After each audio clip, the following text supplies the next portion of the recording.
Welcome to Creating Your Happy Place, a podcast that explores what it takes to create your happy place and then empowers you to do whatever it takes to get happy at home. I'm Rebecca West, host of Creating Your Happy Place and author of the book Happy Starts at Home, and I'm so glad you're here today. Now, for those of you who don't know, my interior design career grew out of my divorce and my need to make over the home I'd once shared with my ex-husband so that I felt like I was looking at my future instead of being trapped by my past. Being single can really make us evaluate our lives in a new light and, used well, can set us on a really exciting new path. In fact, that's what our guest today also discovered. When she ended up single, she used the opportunity to reflect on her past relationships and figured out that she couldn't really be a whole person or a great partner if she was relying on other people to bring surprise and adventure into her life. This work led to an intentional and focused effort to bring more whimsy into her world, and now she teaches others about the incredible joys and positive impact of welcoming whimsy into our everyday lives, saying it's closer and more marvelous than we know. I'm so happy to welcome to the show, currently living in a brand new house with her hubby, because that's right, she's no longer single, and their kitty cat in a suburb of Austin, Texas, whimsy instructor Christina Frost. Welcome to the show, Christina. Thank you so much, Rebecca. I'm so excited to be here. I think this is going to be a very fun conversation. Before we get to the fun, let's start back in those darker days before you discovered the power and the importance of whimsy. What was your journey like leading up to this career? Yeah, so I would say, I think like many young people at the very beginning, I was very hopeful, and I poured so much of my energy into, emotional, spiritual energy, all of it focused on looking for a spouse. From the time I was maybe third grade, I wanted to be married. I was going to marry my third grade boyfriend, and that he was going to be it. And but that didn't work out, thankfully. But I would say, it's interesting because along the way, I felt the whimsy coming along with me through that journey. But I would say my main focus was on looking for a guy.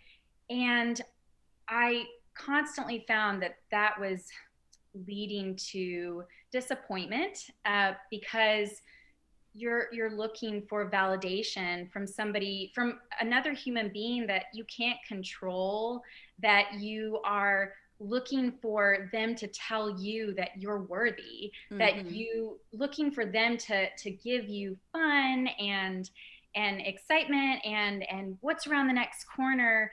And even if maybe they did that sometimes, the men that I dated, I would continue to go back to those relationships, even if they weren't healthy for me, because I was just looking to them to bring joy into my life. That makes sense. Yeah. And, when you and I chatted originally, I think you were saying that all of that surprise came with maybe less than stable personalities, like surprise, but not necessarily good surprise. Right. Lots of drama, and some of it was positive, but a lot of it wasn't positive at all. And I was constantly chasing that high, right? I grew up as a good girl, if you will. I was a rule follower. So when I found that guy who was the bad boy, or I found the guy who was, the incredible dancer, I would follow him around. But that price came with the rest of his personality, which wasn't always supportive or loving or kind. And I continued to pay for that until I started getting tired. So you ended up single at some point, and I'm assuming, you'd have had many breakups. Most of us do. What was the breakup that led to you getting so self-reflective? What was the difference? Yeah, so it was a pretty significant relationship that we weren't even officially dating, and it was one of those I like to call them friend girl situations where the guy might act like he is doing boyfriend type things, but he has no intention of showing you off to the world as if you are his girlfriend. And that's so not healthy. And so 7 years, I was stuck in a very toxic relationship with this man, and I ended up at the end of it. I just got to that point where I said, I'm tired of being treated like this. I have so much to bring to the table here, and frankly, I was tired of wasting time. I knew what I wanted. I wanted a husband who supported me, a family, and start building a family. And so he finally did some things at the end where, and I won't go into them on air, but they were just so unkind and didn't, you could just tell that he didn't care about me at all, even as a friend. So I decided, I remember our last conversation, it was just over the phone. He invited me to see a movie, and I said no. And that was it. And I walked away, and it was hard. I had been going through recovery actually at the time. Recovery being, it was Celebrate Recovery. It was more than, it's not, Celebrate Recovery is like Alcoholics Anonymous, but for everything else. And I was going through it for codependency, and I was also going to counseling. So those things also helped me start to break those bonds. And it was hard. It was really hard. So yeah, and I'm guessing that, all of us go through life as we get a little bit older, our goals become a little bit more like present. Like, okay, well, if I want to start a family, clock's ticking, and so it makes the urgency of the priorities a lot more pronounced, I think, and we can hopefully start to take action. So you took some action, and it developed into this pursuit of whimsy. So before we go any further, what is whimsy? How do you identify whimsy? Yeah, so this was probably one of the most exciting, I'll say, exciting discoveries of my life, because I had always been drawn to whimsy, but so often it's difficult to define it. I feel like whimsy is one of those things where people, if they see it, they go, oh, that's whimsical. But how can you say this thing is whimsical and that thing isn't? And I remember sitting down and boiling down the elements of it. And I came up with, it's actually just three rules for something to be whimsical. It has to be, 1, surprising or out of the ordinary. 2, it has to be safe for yourself and everyone around you, which doesn't mean boring. It just means it can't harm. And 3, it has to be delightful. And of course, these are very subjective. Not everybody finds one thing safe or delightful and vice versa. And all of the rules must be encompassed by thoughtful love. So those parameters actually ended up helping me not only identify, but being able to create and discover things that were whimsical. And that was, it was a door blown wide open. And I think a lot of people associate whimsy with things that are trite or kind of meaningless, right? Clutter, very precious, very sweet, almost childlike. I'm assuming that those are not always true. Are they ever true? Is that even a completely different category? So it's interesting you say that, because in the past I've had wonderful friends who have sent me things, maybe stores or objects, or they pointed something out and they were like, oh, look, Whimsy. And at first I was excited whenever their message would pop up, and then I would see the thing and I was like, oh, that's, to me, is not whimsical. I'm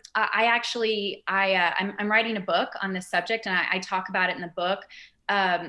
Sometimes things that might be whimsical to one person are kitschy to something else. And kitsch is another one of those things. It's a German word, and it's kind of more characterized uh, by I don't want to say low class, but it's not highbrow. It's cutesy, Mm-hmm. But again, like I said earlier, whimsy, so much of it is it's on a spectrum. So what somebody finds kitschy, another person absolutely finds whimsical.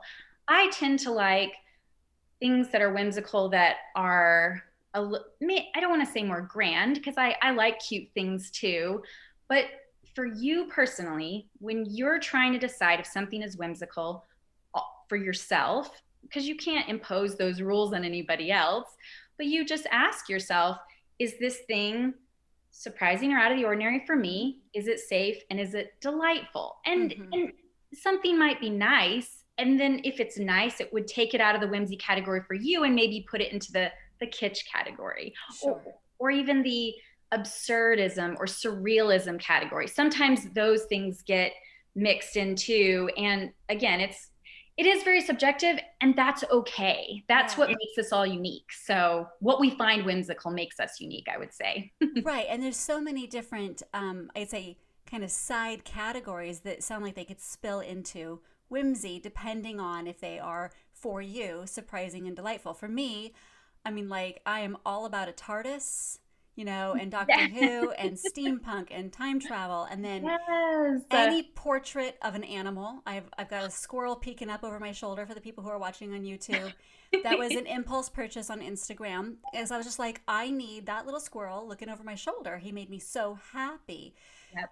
But my question to you would be, because I have experienced the same thing. People know my company is called Seriously Happy Homes. My coaching company is called Seriously Happy. Like, they associate me with joyful things, but their interpretation of that is not always on target. So, what advice would you give to people who want to gift something to somebody who seems to be whimsical, but you don't want to get it wrong? Like, how do you dig into somebody else's whimsy? Yeah, I will say that's a tough question to answer because I think part of the responsibility is on you where you pay attention. It's so much about whimsy too is about paying attention. Hmm. So paying attention to what is it that people have said in the past that they like, or what is it that people you see something that they're drawn to, or and to answer your question, it's I would say it's actually a little bit more philosophical because I think it's on the part of the person receiving the gift to be gracious, because some people aren't, it's not their strong suit to give gifts. Mm-hmm. But if they try, and it's coming from a place of love. Mm-hmm. So and so much about whimsy is about love, Yeah. right? And it's about, I saw this and I thought of you. And at that point, let's just say you receive a gift and you're like, ooh, this isn't exactly my taste. um, you maybe you could find a really unique way to incorporate it into your home, or maybe give it as a gift to somebody else. I mean, I think that's tricky when it comes to gift giving. But for Mm-hmm. the people who are mindful of the gifts that they are giving, look at their social media pages, even ask them. One of the things that I love to do, and something I talk about in my book, is make a favorites list. Maybe you could ask that person, hey, would you write down 10 things that are your favorites? Because how often does somebody just sit down and ask you, like, what are your favorite things? That's And true. if you ask somebody those questions, then they can go back and they can maybe look for those things, create gifts out of that. So I think that would actually that's what I would like. Yeah, just asking people. That's a Yeah. novel idea. And I love your idea too of looking through somebody's social media and seeing, like, what hilarious things do they repost? You don't have to think they're hilarious, but you Yeah. might see them referencing Star Trek all the time, or you might see them referencing My Little Pony all the time. Like, Yeah. who knows? Yes. But that there are these little Easter eggs and clues if we take the time to look for them, because as you said, it's all starting with that thoughtful love, and Yes. thoughtful love takes an investment. It takes time. It does. It takes time. I like to think of it like a treasure hunt. So you're hunting, you're hunting for treasure in terms of you're hunting for whimsy, and you're hunting for treasure in terms of what kind of treasures you can give to somebody else, and hunting for the treasures within other people, if that makes sense. I love that idea. So Yeah. yeah. Now, so you just moved into a brand new house. I did. Congratulations. Thank you. Thank you. It's been a whirlwind.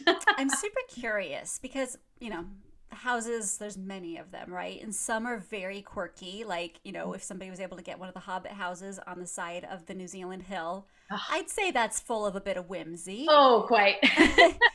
but many houses are four walls, right? Yes. So I'm curious, was there anything about your new home that already had some whimsy, or is it more of a blank slate on which you plan to bring your own whimsy? Yeah, I love that question because because I am so drawn to whimsy, I would love to live in a hobbit hole. I would love to live in a Victorian house with gables but secret sometimes rooms.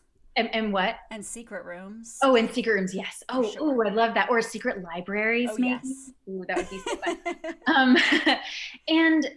And here's something that I would just like to say.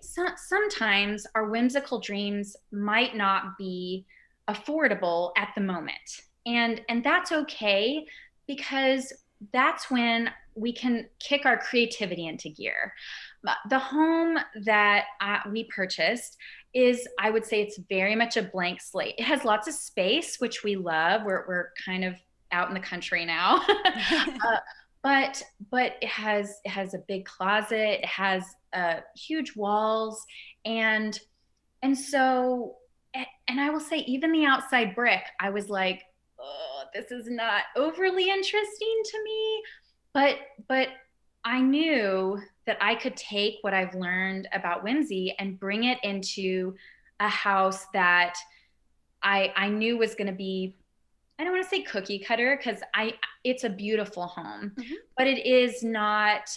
If I could have built it from the ground up, it would have looked very different. It would have had a lot more original aspects to it. So, but yeah, what I love about this space is that I literally can do so much on the inside. And I can use the resources that I have available to me right now. I don't have to be disappointed that I didn't get the Victorian house with the secret rooms. I can literally come into my house and go, what little surprises can I put around every corner? Because that's the cool thing about whimsy, is that you can take something seemingly normal and put it in a surprising place, or put it in a place that brings you to light, and all of a sudden, bam, you have something magical. Which I think is the idea behind even just creating focal points or creating vignettes. It's always about telling a story, and your story is just focusing more on whimsy and delight and surprise. Yeah. Have you, aside here, have you seen the show Escape to the Chateau? Have you heard of it? Oh, I haven't. You'd probably love it, because the gal who's designing her French chateau is all about whimsy. Ooh, there's some magical escapes there. I will have to check that out. Escape Definitely. the Chateau. Escape to the Chateau, yes. Escape to the Chateau. Okay. So I'm wondering, the previous house that you lived in, was that rented or owned? It was rented. It was rented. So what did you have in that space that met your whimsy criteria? What did you love there? So it was a lot of the decoration I put up. So I have this little concrete snail, and he goes with me no matter where I am, and I put him outside, and his name, my husband and I call him Snaily McSnail face. So it's just so goofy, but every time I see him, he makes me laugh. We used to have squirrels that would run across the roof, which is so like, it sounds weird, but like their little pitter patter feet always made me laugh because you could just tell they were like tearing across the roof. And we had a big oak tree in the backyard that was protected by the city, and they loved living there. And we built a little garden out back, and I made these. They're bigger than popsicle sticks, but they look a little like popsicle sticks. And I made they were for herbs, and each one was like a little man who was dressed in a little business suit, like he was going to the plant, and so he had Mr. Oregano, Mr. Catnip, Mr. Thyme. So like I stuck those in there in the garden, and so I just was able to find little parts of the house that we were living in that were fun. So I love it. I absolutely love it. It reminds me of a friend of mine who has a whole bunch of tiny plants and succulents. And then she has a young son, and so all of his little dinosaurs are in all of the little plants. So it's like this little Jurassic World. Oh, I love it. I don't know if it started on purpose or not, but the first time I saw it, I was just so entranced by it, right? Yes. That is the perfect definition of whimsy, because think about it. You don't normally see little dinosaurs in planters. Like, how often do you see that, and you saw it, and I'm sure they enjoy that every single day, Yeah, exactly.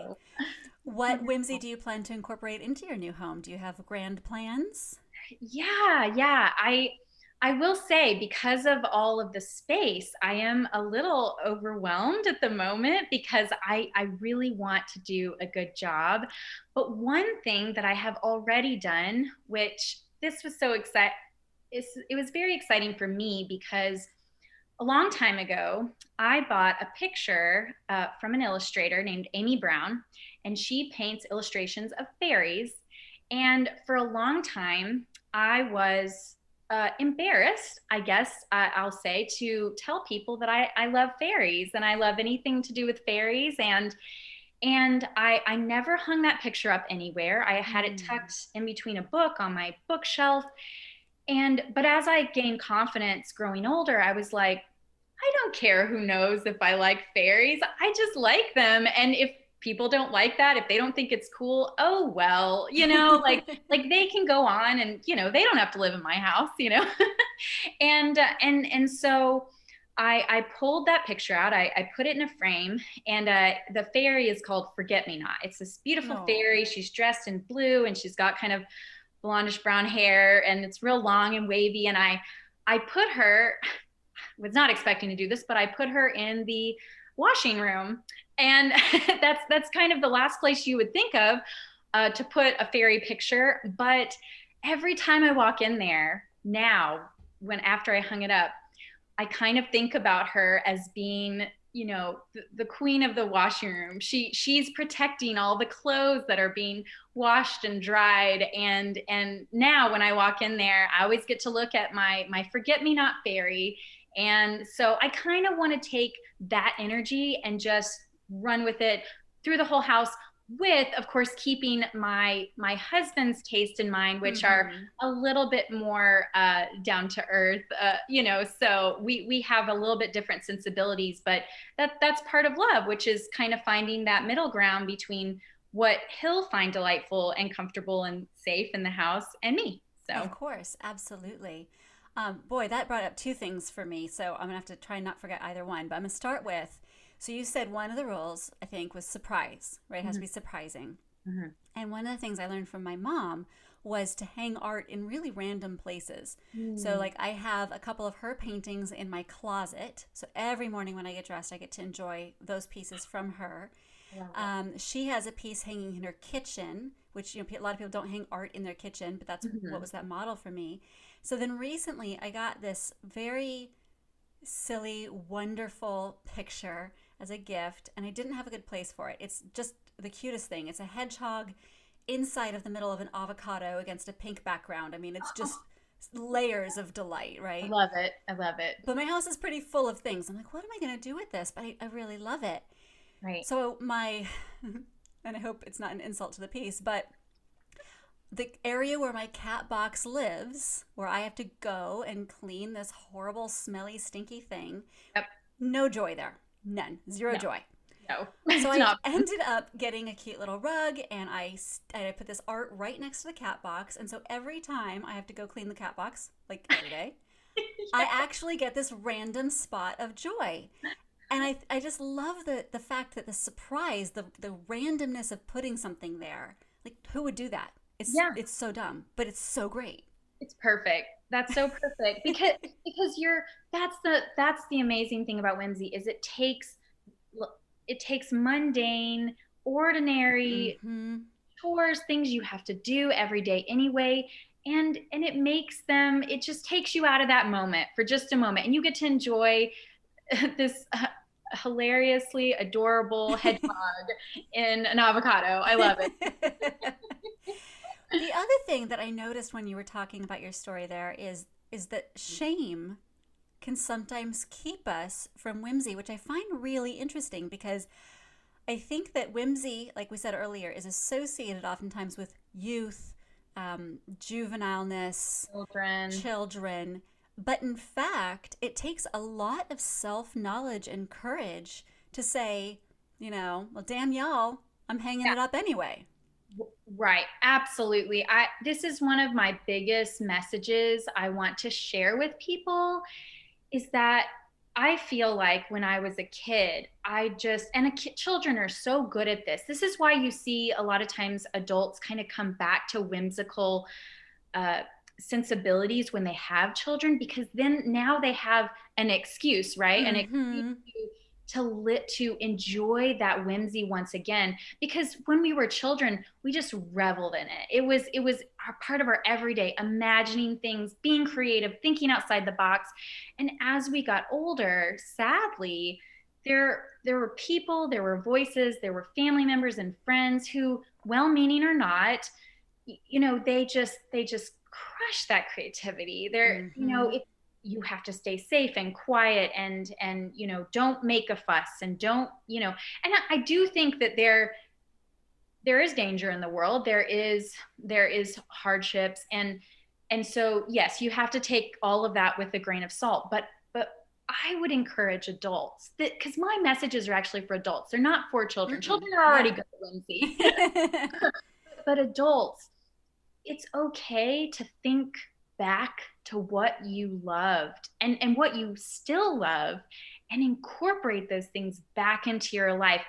And I have an idea on, especially in my new house, something I would like to try is imagining my younger self and me coming together with both my adult sensibilities as they are now and the things I loved as a child, and decorating the house together, Hmm.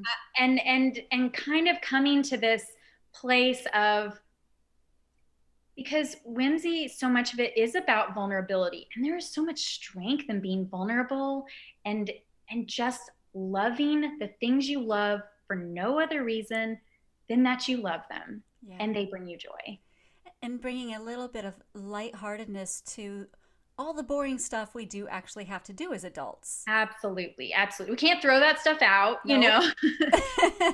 So why not? I was at the post office the other day, and I was bored, standing in line, just super bored, and I was looking around, and I was thinking, man, I wonder what this place would look like with a little whimsy. Maybe a fresh coat of paint, if they put like a fun mural with letters, and an animal that the city loves on the wall, or something that when Mm-hmm. people are standing there having to do their everyday chores, they have something to enjoy and lift their spirits. Mm-hmm. Absolutely. Oh, I love that. I'm curious, did you have a lot of examples of whimsy in growing up in your childhood home? Was this modeled for you at all? I will say it was.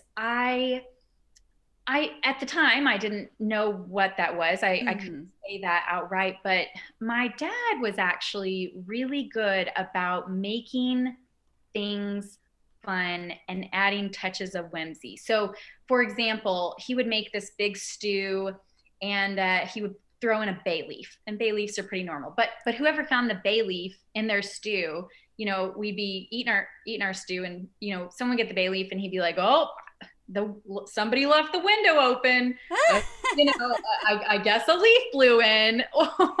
or when we would be walking along a trail when we were hiking, my dad would like run ahead, and he would put up all these rocks, and he would say, "Oh, Indians were here," or so he did a lot of things, and my mom was so good about trying to help me explore the world. So she would take us on trips, or she would take us to restaurants we'd never been to before. So kind of that combination of exploration and creativity right there.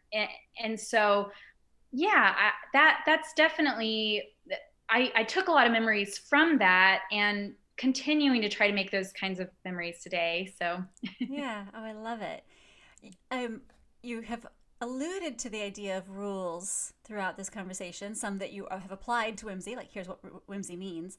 But I'm wondering, do you think there are rules we have to break in order to bring more whimsy into our lives and into our homes? Rules we have to break. I think it goes back to that the shame, the you're supposed to rule. That's, I think, a big unspoken rule that we live by a lot. You're supposed to do this, you're not supposed to do that, you're not supposed to paint that wall that color or put that thing up that way. And that, I think, is a good rule to break, as long as it's safe, and it's not causing emotional or physical harm or anything to anybody. And I will also say a rule to break is the rule that two rules. If I'm afraid to do something, then don't do it. I think that is a rule that we should break immediately, because I'm very bad at that. I am very cautious. I am surprisingly, I want so much to break free, but I'm a very cautious person. So if I'm afraid to do something, and I know in my head it's not going to actually cause anybody any sort of harm, I'm just afraid I'm not going to do well at it, then go ahead and break that rule. And the other one is the perfectionist rule. If it can't be done perfectly, don't do it at all. So I would say that rule. There's a great quote. I've heard it before, but I heard it recently. Anything worth doing is worth doing badly. Just do it. And that's another thing I want to take with me into this new house, is that, okay, let's say I hang up a picture and it doesn't look good there. Or let's say I paint a color and I'm like, ooh, that's not good. Go ahead and do it. You might not know what it's going to look like. Recently, we started staining our fence, and it's way darker than I ever thought it would be. Still a little concerned about that, but I just jumped in. I was like, let's do this. Let's paint this color. And it's kind of growing on me, because the cool thing about it is the brick on the outside of our house is so, I don't want to say bland, but it's pretty stark. And the wood itself that we painted on the outside is like this rich red type of stain on the wood. So it makes the house pop. And I know that if I had overthought that more, I would not have that color for a stain. And I'm glad I did it now. So it reminds me of Bob Ross and his happy little accidents. You can't have happy little accidents if you don't try stuff. Yeah. So true. I love it. Yeah. What do you think it is that really stops people? And we may have already answered this question, but what do you think it is that stops people from adding whimsy into their lives and homes? Yeah, it's definitely, I would say I think the pain that you feel in that moment of being shamed for something that you love, that pain stops us of Mm. going, either the pain, that memory, or that the fear of being out, ostracized. Like Mm-hmm. you are too weird. You're too out there. Like we're going to come over and we're not going to like what you put on the walls or like the furniture you picked out, and we're not coming back. And and I say that's perfect, because you know why? The people that love that kind of stuff, the people that are going to be your champions and be in your corner, those are the people you want in your life anyway. So do your thing. And the other people, they will go on their way. They will have their own sensibilities. They can spread their negativity somewhere else.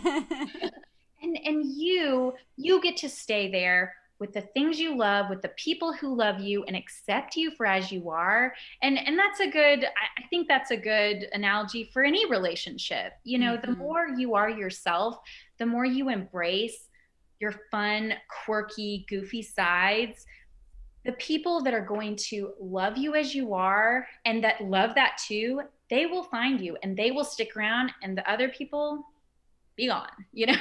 They are meant to be somewhere else. They are meant to be somewhere else. Yes, they are.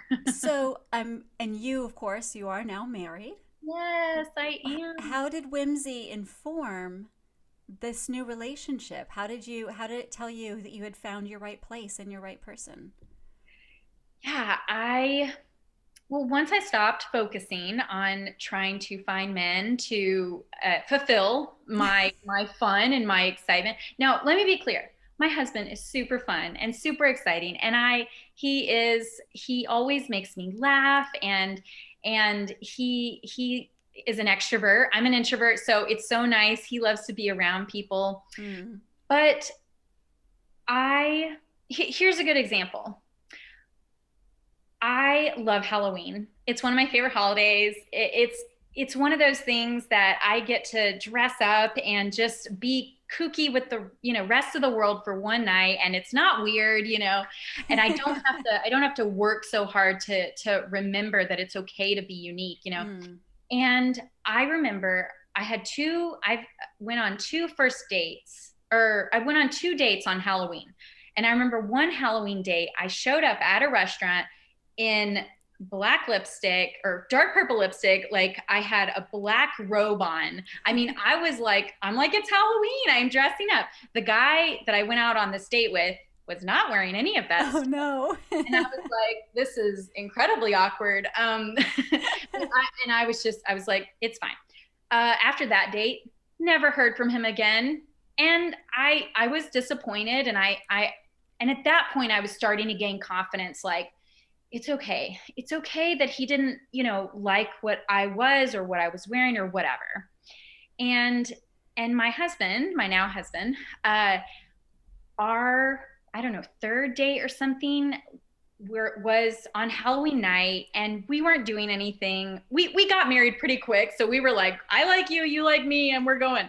But that night, it was Halloween night, and I wasn't doing anything. It was rainy, and I didn't feel like going out, so I dressed up in that same black robe.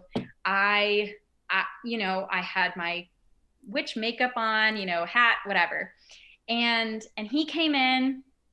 He didn't bat an eyelash. He thought it was great. He was like, and it's been so fun because he never makes me feel bad about being myself, about being Mm-hmm. whimsical. He might like poke fun at me sometimes, but then I just like give him a pouty face, and he's like, oh no, I'm sorry, it's okay, you're great, and so it really is about that. And I think on a deeper level, this is the other thing I would like to say, is that it wasn't just that it informed me on who would be accepting of me, loving Whimsy, but the other part of it is when I would start to put too much pressure on him in our relationship, when I would start to put this pressure of, are we having enough fun right now? Why aren't we going out? Like, are we sitting on the couch too much? I mean, that's been hard this year because of, the pandemic.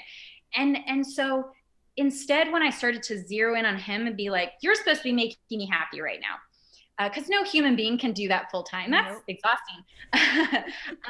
At that point, I have to stop and go, Christina, remember that before all of this, you were fine on your own. You could make your own fun. You weren't putting all this pressure on someone else. And as soon as I do that, it's like magic. We can start having fun again because I draw him into the joy I'm creating around me. Mm-hmm. Yeah, I mean, you have two people bringing joy in instead of one person providing all of the joy, all of the ideas, which that's a lot of burden to put on one person. Absolutely. Absolutely. Yeah. It's give and take.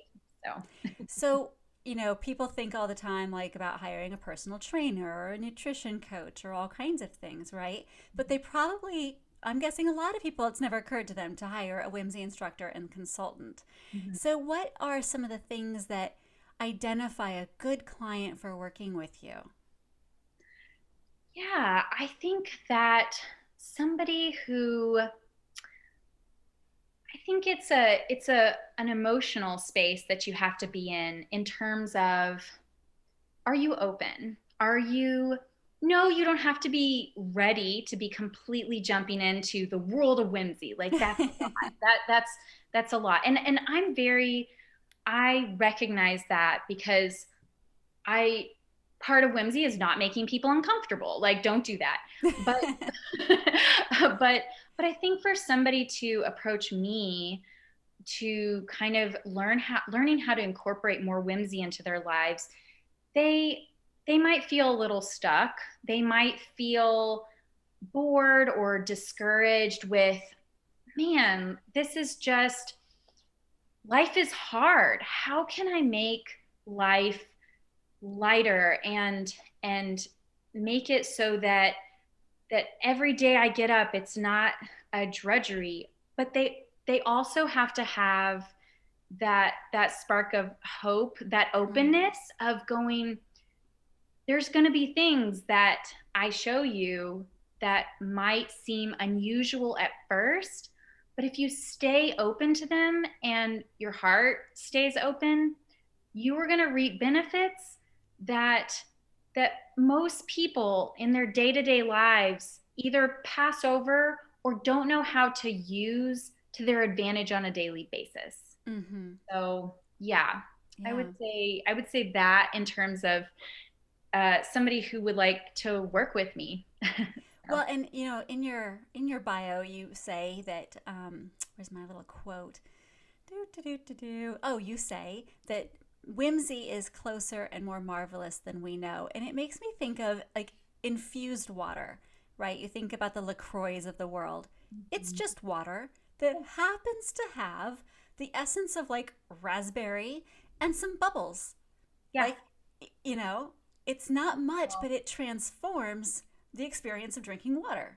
Absolutely. Absolutely. And what a magical reality and it does take work, but it's fun work for you to identify the small things, because you'll see whimsy on big scales in easy ways. Like if you go to Disney World, there's whimsy all over. Yeah. Like whimsy to the max, right? But for example, the other day, my husband and I, we stayed outside, but we were at a brewery, sat, socially distanced. And, but the establishment had taken the time to paint this really fun, huge mural. The brewery was called the Barking Armadillo Brewery. And it was a huge mural of a armadillo. And the thing is, you might sit down and you might enjoy the surroundings, but part of whimsy is celebrating, and part of whimsy is identifying things to be excited about. So the fact that this business took the time to paint this beautiful, fun mural on the wall And for you to sit down and notice it, that's really cool.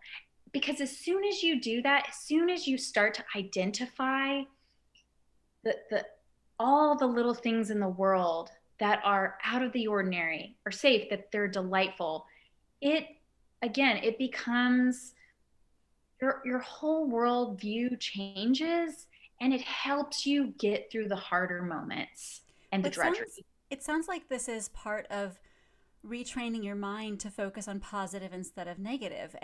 That's a muscle and a habit, just like any muscle and habit.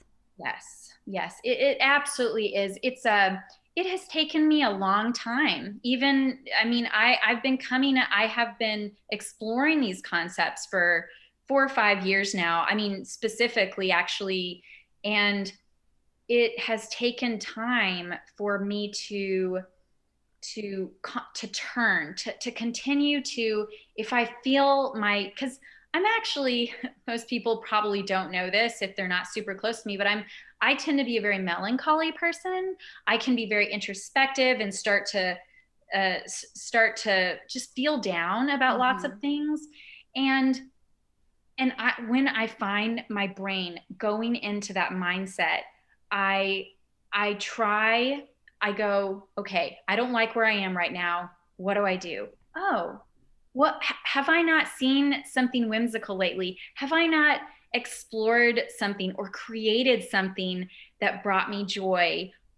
What can I do to change that? And it just takes time, but Mm-hmm. if we're willing to practice doing other things, why not practice doing something fun like looking or creating whimsy? So, Yeah, and you said earlier that it can be work.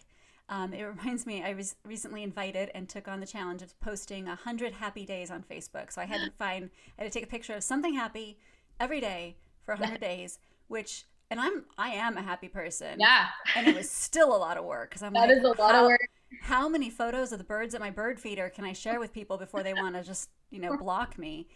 Right. But it was also really empowering because it really did train me to look around. I spend so much time looking at my work at my computer, Mm. and you can forget to look up and around.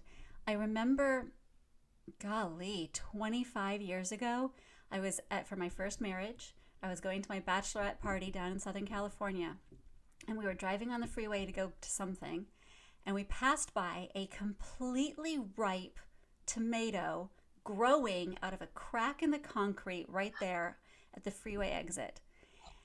And I don't know, somebody else must have been driving because I really noticed it. Yeah. And it's 25 years, and I've always just been so astonished by this ripe, juicy tomato in the middle of Southern Californian concrete. But that's the kind of thing that's just waiting there for us to see if we're looking around. Absolutely, absolutely. That's so beautiful, and it's so it it helps you to walk around and be grateful too. Yeah. You start noticing things, and you start being more thankful Yeah. for just a beautiful sight or a beautiful act, or even a musician that you might see, along as you're walking along the street. And because you've heard those stories about, Yo-Yo Ma like playing in like a subway station, and like people are just walking by, and that's not to say that, we always have time to stop, because sometimes we don't. But if we don't stop and slow down, if we don't continue to feed our souls with beauty, with joy, with delight, we will start to diminish on the inside. We will start to crumble on the inside, and that's no good for anybody. I mean, it's going to affect you and other people. And and so you are giving a gift to the world by feeding yourself beauty and feeding yourself delight, and then you can give those things back to other people too. So, Yeah, especially for any of the parents living out there who are listening in, because you're not only doing it for yourself, but you're modeling this for your kids. And I can't think of a greater gift you can give to somebody. oh yes, oh yes. And encouraging your children to never give up looking for whimsy, even when they get older, even when their friends start to tell them like, that's not cool. Just tell them there is strength and courage in being proud of showing people and celebrating what you love. And honestly, if you're passionate about something, if you're really truly passionate about it, people are going to get passionate about that thing too. So Yep, yeah. absolutely. So if people would like to connect with you, where can folks find you? Absolutely. So my email is the Whimsy Way World, thewhimsywayworld@gmail.com. Hmm. Or my Instagram is the Whimsy page. And I also have a Facebook, the Whimsy page. So Perfect. yeah. And of Yeah. course, all those things will be in the show notes for everybody who didn't get a chance to write that down. Mhm. Well, this has been absolutely wonderful. I'm so excited that you have found your own whimsical path and your own whimsical marriage, and that you're lighting the way for so many other people. I think that's really fantastic. Oh, thank you so much, Rebecca, and thank you for just giving me the opportunity to share all this with your audience. And I wish everyone to have a whimsical rest of your day. I love it. And I want to share before I go into my little outro of how Christina and I met, because it's an example of courage. One of our designers, Angela, wrote a blog on whimsy and the importance of whimsy in the home. And Christina saw it and took the time to reach out, not to me, not to the business, but to the person who wrote it, to Angela, and to thank her for the blog. And then Angela, because she was so pleased, she told me, and then I reached out to you. And it's just a reminder to everybody that if you have those instincts to connect, don't pass them up, because you never know what that's going to lead to. And I just want to say thank you to you, Christina, for taking the time to thank Angela for what she created. Oh, of course. No, I mean, I would not be here today without her. And I just love connecting with other people who are ready and willing to bring whimsy into the world, and just all their positivity. And she has a great Instagram page, by the way. She does a lot of Oh, that girl, I know. whimsical stuff for her kid. I just love it. So Yeah. it's great. Yep. She is such an incredible, talented designer and photographer. Yeah. Well, to our listeners, I hope you enjoyed this episode of Creating Your Happy Place, and that you feel a little more encouraged and empowered to make your home your happy place. If you feel stuck, remember that my book, Happy Starts at Home, is there as a resource for you. It's full of exercises that are meant to help you figure out why your home and your life might not be working for you, and identify what needs to change. And of course, if you have a specific design dilemma in your home, you can reach out to my team, which includes the amazing Angela we were just talking about, at Seriously Happy Homes, because thanks to the power of the internet, we can meet with you over Zoom, no matter where you live, to figure out the next practical steps to creating your happy place. In the meantime, no matter where you call home and no matter what you find whimsical, I hope it makes you seriously happy. Until next time.